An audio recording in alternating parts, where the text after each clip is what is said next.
I went ahead and tore down that radar gun there. So along with the laser array, I need to fit in a power source, a constant current driver, and some method of cooling.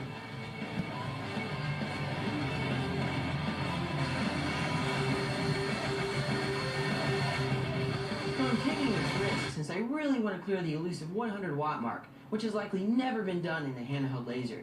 Okay, everything's put together now. I guess it's finally time to test this thing out. But first I gotta put on my laser goggles. Because seriously, just looking at the output of this thing on a surface is definitely enough to burn your eyeballs out. Alright, so here's the main power switch. You can see the readout there for the battery voltage and then the temperature. Then right here's the safety switch, which arms the laser. Alright, here goes nothing. Wow, that's insane! Now just to give you an idea on how stupidly powerful this laser is, I have a couple other lasers here to compare it to. So this laser right here is 5 milliwatts. So a direct hit from anything stronger than this is going to cause eye damage faster than you can blink, or even just a reflection off of a shiny surface. Now this laser right here is 500 milliwatts, or half a watt. So that puts it in the highest laser danger rating there is. So that means that not only is it a fire hazard, but just looking at the spot on a surface can burn your eyeballs out without goggles. And then there's this laser, which eclipses that rating 200 times over. I mean, seriously, there's no sane reason for something like this to even exist. There's no sane reason for something like this to even exist. Okay, so what can I even do with it? The same thing as any other gadget that isn't boring. Light stuff on fire. Check out how the raw output just torches my desk. I'm not even using a lens here. As for the other burning tests, let's start with the easy stuff. I wonder how fast I can pop these balloons with the laser.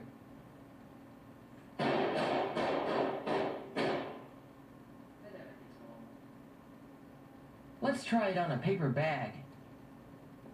Huh, well that's terrifying. Geez, that lit on fire like nothing. Can the raw output ignite wood? I'll take that as a yes. How about a ping pong ball?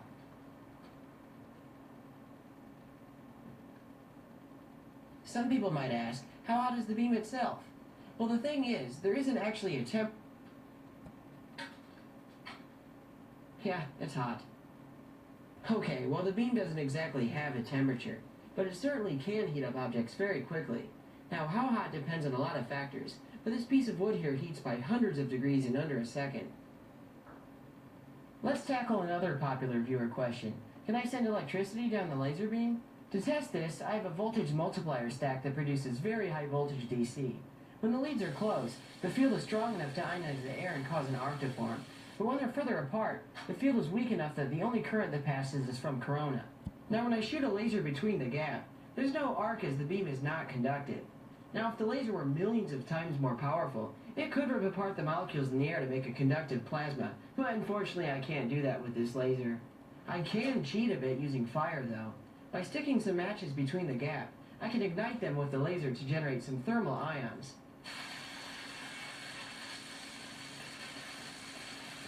What happens here is that these ions get accelerated by the field and then smash into other neutral molecules in the air, which generates more ions.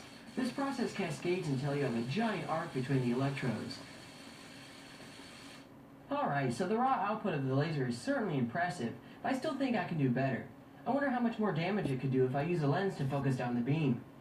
A smaller spot means more damage. A shrink in the beam size in half will actually quadruple the power density on the target.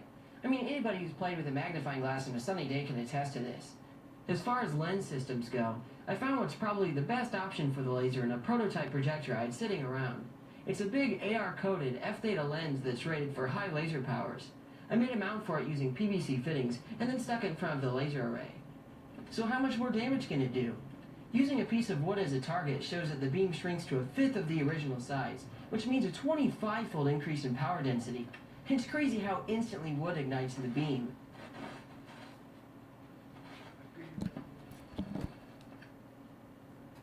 There's nothing like a nice, refreshing bottle of soda after a long day of building death rays. But it looks like I forgot to bring a bottle opener. What am I supposed to do now? Oh yeah, I almost forgot. I can just use the most powerful handheld laser in the world. Well, that's certainly frightening. Yeah, that's molten glass you're looking at.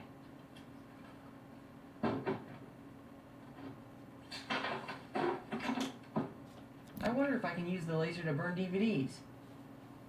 Heh, do you get it? How about some coarse steel wool? Ooh, pretty orange sparks. Okay, this one's total overkill, but let's cut some electrical tape. And that was pretty satisfying. Can the laser strip the paint off of this steel lid? One way to find out. Huh, it works, but not very great. Actually, it seems to be damaging the metal itself. Okay, that's pretty ridiculous. I wonder if the beam can punch all the way through.